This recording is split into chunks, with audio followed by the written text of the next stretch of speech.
پھر اس کے بعد دوسری بات یہ ہے کہ اگر اس کو ہم لیتے ہیں کہ یہ ایک مشکل کشائی کا طریقہ ہے، کہ یہ مشکل کشائی ہے، تو اور اس کو لے کر اکابر پر فتویٰ لگانا شرک کا، تو یہ ایک انتہائی جہالت کی بات ہے۔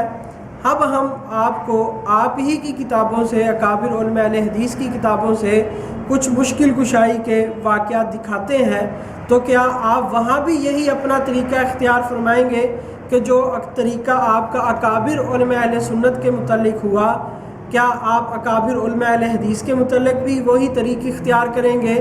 اور جس طرح آپ نے جو ہے اس کتاب کو لکھ کر جو مذہبی منافرت پھیلانے کی کوشش کی ہے، تو کیا اب آپ یہ کام بھی کریں گے کہ اکابر علماء اہل حدیث کے خلاف ایک کتاب لکھیں گے؟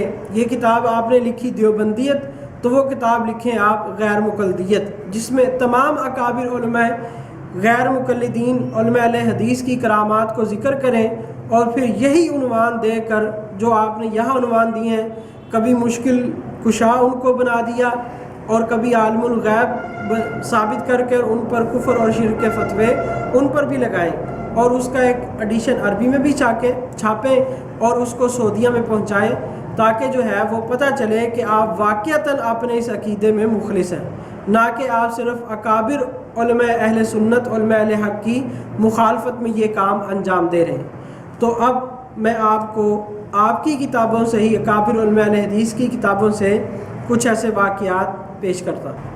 تو یہ دیکھیں، یہ کتاب کرامات اہل حدیث،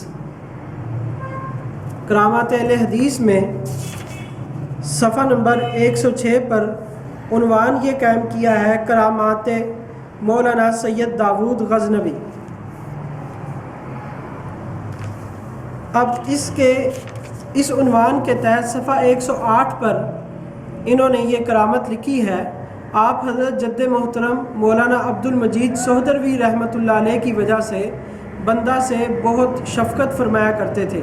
ایک ملاقات پر آپ نے مجھ سے باتیں کرتے ہوئے فرمایا کہ مولانا داود غزنوی موسم گرما میں تقریباً ہر سال خوشاب میرے ہاں تشریف لایا کرتے تھے۔ میں نے پہاڑیوں کے اوپر صحت افزا جگہ پر ان کے قیام کے لیے الگ رہائش گاہ بنا رکھی تھی۔ ان کی آمد اور ان کے یہاں قیام سے ہمیں دلی سکون ملتا تھا۔ میاں صاحب نے بتلایا، آپ بڑے ذاکر و شاکر تھے۔ ایک روز دوران سفر ہماری گاڑی ان غیر متوازن ہو کر پھسلنے لگی۔ میں بھی اسی گاڑی میں تھا۔ ہم گھبرا گئے کیونکہ گاڑی خطرے کی حالت میں تھی، مگر اب یہ دیکھیں، گاڑی جو ہے وہ تنگ راستہ تھا اور گاڑی جو ہے وہ خطرے کی حالت میں تھی، ان بیلنس ہو گئی، قریب تھا کہ گاڑی گر جائے، تو گاڑی خطرے کی حالت میں تھی، مگر مولانا غزنوی نہایت پرسکون حالت میں ذکر الہی میں مصروف تھے اور اللہ سے استمداد و استعانت کر رہے تھے، تا آ کے گاڑی قابو میں آ کر سیدھی ہو گئی۔ میں یہ دیکھ کر حیران رہ گیا کہ مولانا کی طبیعت میں ذرہ برابر فرق نہیں آیا۔ تو جب آپ کے اکابر بزرگوں کی وجہ سے گاڑی بچ سکتی ہے، تو یہی گاڑی جو ہے، ہماری جو گاڑی ہے، وہ ہمارے بزرگوں کی کرامت کی وجہ سے کیوں نہیں بچ سکتی؟ تو ادھر بھی آپ ان کو بھی مشکل کشا ہونے کا فتویٰ لگا دیں گے کہ داود غزنوی صاحب نے مشکل کشائی کی، تو آپ ادھر بھی کیا ان پر فتویٰ لگائیں گے؟ تو جب ادھر فتویٰ نہیں لگا سکتے تو پھر ادھر فتویٰ لگانے کی کوئی وجہ موجود نہیں ہے کہ جب وہاں بھی مرید صاحب یہ کہہ رہے ہیں کہ اگر پیر و مرشد ہوتے تو اللہ تعالیٰ سے دعا کرتے، تو اگر ہماری گاڑی کو اللہ نے بچا لیا ہے تو وہ ہمارے پیروں کی مشکل کشائی نہیں ہے، وہ اللہ تبارک و تعالیٰ کی مدد ہے، اور اللہ تبارک و تعالیٰ نے ان کو اس مشکل سے بچایا ہے۔ تو اب یہ آپ نے ملاحظہ فرمائی۔ اب اسی طرح ایک اور کرامت جو ہے وہ میں آپ کو اس سے بھی عجیب سناتا ہوں۔ یہ دیکھیں، تذکرہ مولانا غلام رسول کلاوی، اس کے صفحہ نمبر 237 پر ایک کرامت لکھی ہے جس میں خدائی تصرف، بقول آپ کے خدائی تصرف جو ہے وہ کیا گیا ہے۔ وہ کیا ہے ایک مرتبہ صدر الدین اور سرفراز ساکن صدرہ کمبو ایک بزرگ حافظ غلام محمد کے ساتھ مولانا کی خدمت میں حاضر ہوئے اور عرض کیا کہ ان کی زمین کا بہت سا حصہ دریا کی زد میں آ گیا ہے، اگر یہی حال رہا تو خطرہ ہے کہ ساری زمین دریا برد ہو جائے گی، آپ دعا فرمائیں کہ اللہ تعالیٰ ہمیں اس مصیبت سے نجات دے۔ اس نے کہا کہ آپ دعا کریں اللہ تعالیٰ سے۔ یہ تینوں آدمی 2 دن مولانا کے پاس ان کے گاؤں قلعہ اسلام رہے۔ تیسرے دن جانے لگے تو مولانا نے فرمایا کہ دریا کے کنارے پر کھڑے ہو کر بلند آواز سے کہنا۔ انہوں نے کہا تھا کہ دعا کریں، لیکن مولانا دعا کس طرح کر رہے ہیں؟ کیا یہ دعا کر رہے ہیں یا کیا کر رہے ہیں، یا خدائی تصرف کر رہے ہیں؟ انہوں نے کہا کہ دریا کے کنارے پر کھڑے ہو کر بلند آواز سے کہنا، یا ملائکۃ اللہ السلام علیکم من غلام رسول قلعہ والا، کہ اللہ تعالیٰ کے فرشتوں تم پر سلامتی ہو، سلام ہو غلام رسول قلعہ والے کی طرف سے۔ نیز فرمایا کہ سورہ یاسین 3 روز پڑھنا۔ فرشتے جو ہے وہ اللہ تعالیٰ کا حکم مانتے ہیں یا مولانا غلام رسول صاحب کا حکم مانتے ہیں؟ جو فرشتے دریا پر مامور تھے تو وہ تو امر ربی کے مامور ہیں یا آپ کے علماء کے امر کے مامور ہیں؟ قرآن پاک میں تو آتا ہے کہ جو اللہ تعالیٰ حکم دیتے ہیں وہ کرتے ہیں، اللہ تعالیٰ کی نافرمانی نہیں کرتے۔ تو آپ کے عقیدے کے مطابق بھی پھر کیا مولانا غلام رسول صاحب کو آپ خدائی تصرف کا اختیار مار رہے ہیں؟ ان تینوں حضرات کا بیان ہے کہ جب ہم نے مولانا کے حسب فرمان دریا کے کنارے کھڑے ہو کر ان کا سلام پہنچایا تو ہمارے دیکھتے ہی دیکھتے دریا پیچھے کو ہٹنا شروع ہو گیا۔ ہم یہ سلسلہ نہایت حیرانی کے عالم میں دیکھتے رہے۔ دریا کے یکدم پیچھے کو ہٹ جانے کے عمل کا آغاز ہمارے لیے بے حد تعجب خیز معاملہ تھا۔ اب دیکھیں یہ جو ہے یہ خدائی تصرف اور مشکل کشائی کی ایک عجیب مثال ہے۔ تو اگر آپ یہ کہتے ہیں کہ یہ بھی خدائی تصرف ہے اور اس کے خلاف بھی اگر آپ تو کفر اور شرک کا فتویٰ دے دیتے ہیں تو پھر تو ہم سمجھیں گے کہ واقعتاً آپ جو ہے وہ پکے کرامات کے منکر ہیں، اور اگر آپ اپنے اکابر کے خلاف فتویٰ نہیں دیتے تو پھر ہم یہ سمجھیں گے کہ آپ جو ہے وہ محض ضد اور عناد کی بنیاد پر اس طرح کر رہے ہیں۔ علماء اہل سنت کا بغض ہے آپ کے اندر، جن لوگوں نے دین کی خدمت کی ہے اور دین کو پھیلایا ہے ان کا بغض آپ کے دل کے اندر ہے۔ اور آخر میں ایک آپ کی کتاب خطبات و مقالات، یہ دیکھیں خطبات و مقالات، اس سے کچھ بات پڑھنا چاہتا ہوں۔ جماعت اہل حدیث سے مولانا داود غزنوی صاحب کا خطاب، اس میں انہوں نے بڑی اصلاح والی بات کی ہے اور جماعت اہل حدیث کی حقیقت اس میں بیان کی ہے۔ کیا لکھتے ہیں؟ توحید اور ادب یکجا کرو۔ صرف توحید کا نام لینا اور بے ادبی کرنا، اکابر علماء کی، اولیاء اللہ کی بے ادبی کرنا، یہ نہیں ہونی چاہیے۔ ان کی کرامات کا مذاق اڑانا، کرامات کا انکار کرنا، اس پر انہوں نے یہ بات ارشاد فرمائی ہے۔ وہ کہتے ہیں دوسری بات یہ عرض کرتا ہوں کہ موحد ہونے کا یہ مطلب نہیں کہ آدمی بے مہار ہو جائے۔ طالب الرحمان صاحب، آپ کو بے مہار نہیں ہونا چاہیے۔ اگر آپ کہتے ہیں کہ میں موحد ہوں تو اس کا یہ مطلب نہیں ہے۔ آپ کے اکابر یہ فرما رہے ہیں کہ بھائی میرے اہل حدیث بھائیوں، موحد ہونے کا مطلب یہ نہیں ہے کہ آدمی جو ہے وہ بے مہار ہو جائے، رسیاں توڑا بیٹھے، بے ادب اور گستاخ ہو جائے، اہل اللہ کی شان میں گستاخیاں کرے، محسنوں کا گریبان پھاڑے، کہ جو اللہ والے ہوتے ہیں وہ امت کے محسن ہوتے ہیں، ان کا گریبان پھاڑے، ان کی تذلیل کرے اور سمجھے کہ میں توحید کے تقاضے پورے کر رہا ہوں۔ اس طرح نہیں ہونا چاہیے۔ اب یہ بات انہوں نے ارشاد فرمائی۔ اب اسی طرح انہوں نے ایک اور جگہ لکھا، حضرات جب میں خیال کرتا ہوں کہ یہ وہ جماعت ہے، جماعت اہل حدیث کو کہہ رہے ہیں کہ یہ وہ جماعت ہے کہ جس کی سرزمین گو آج بنجر ہو چکی ہے، جس کی سرزمین گو آج بنجر ہو چکی ہے، اب اس میں بنجر زمین ہو چکی ہے، مگر یہ وہی سرزمین ہے جس سے کبھی مولانا حافظ محمد لکھنوی، ثناء اللہ امرتسری، ابراہیم سیال کوٹی، وغیرہ جو ہے یاقوت اور گوہر پیدا ہوئے تھے۔ پیدا ہوئے تو یہ سوچ کر شاید اس راکھ میں کوئی چنگاری باقی ہو، یہ شعر پڑھتا ہوں۔ تو مولانا داود غزنوی صاحب آج کے موجودہ، اس وقت کے موجودہ اہل حدیث کو راکھ کے ساتھ تشبیہ دے رہے ہیں کہ یہ راکھ کی مانند ہے، اب ان میں وہ اہل اللہ باقی نہیں رہے۔ تو آپ دیکھیں اب اس وقت وہ راکھ تھی، اب تو وہ راکھ بھی باقی نہیں رہی ہوگی اور وہ بھی اڑ گئی ہوگی۔ تو یہ انہوں نے فرمایا۔ پھر آگے انہوں نے بڑی عجیب بات لکھی اور جماعت اہل حدیث حضرات کو یہودیوں کے ساتھ تشبیہ دی ہے۔ آگے انہوں نے سید اسماعیل شہید رحمۃ اللہ علیہ کے کچھ حالات ذکر کیے اور ان کا بتلایا کہ وہ بزرگوں کا کس قدر ادب کیا کرتے تھے۔ وہ چیزیں نقل کر کر آگے لکھتے ہیں، دوستو، اے میرے دوستو اہل حدیثو، بھاگ تو ایسے ہی لوگوں کو لگتے ہیں کہ جو بزرگوں کا ادب کرتے ہیں اور جو اپنے محسنوں کے قاتل ہوں، اور جو اپنے محسنوں کو ذبح کریں وہ سر سبز کیوں کر ہو سکتے ہیں۔ یہودی بھی یہی کیا کرتے تھے، جو لوگ ان کے محسن تھے، ان کے مربی تھے، جنہوں نے زندگیاں ان کی تربیت کے لیے وقف کر رکھی تھیں، ان ہی کو اپنا دشمن جانتے تھے، ان کے گریبان پھاڑتے تھے اور ان ہی کے قتل کے در پر تھے۔ یقتلون النبیین بغیر الحق، ناحق پیغمبروں کو قتل کیا کرتے تھے۔ اس جرم کی پاداش میں ان پر خدا کی لعنتیں برسیں اور وہ مغضوب ہوئے۔ ضربت علیہم الذلۃ والمسکنۃ وباءوا بغضب من اللہ۔ آگے لکھتے ہیں، دوستو یہ فقرہ غور سے سنیں، مواحد ہوتے ہوئے مؤدب ہونا اور مؤدب ہوتے ہوئے مواحد ہونا بہت بڑی سعادت ہے۔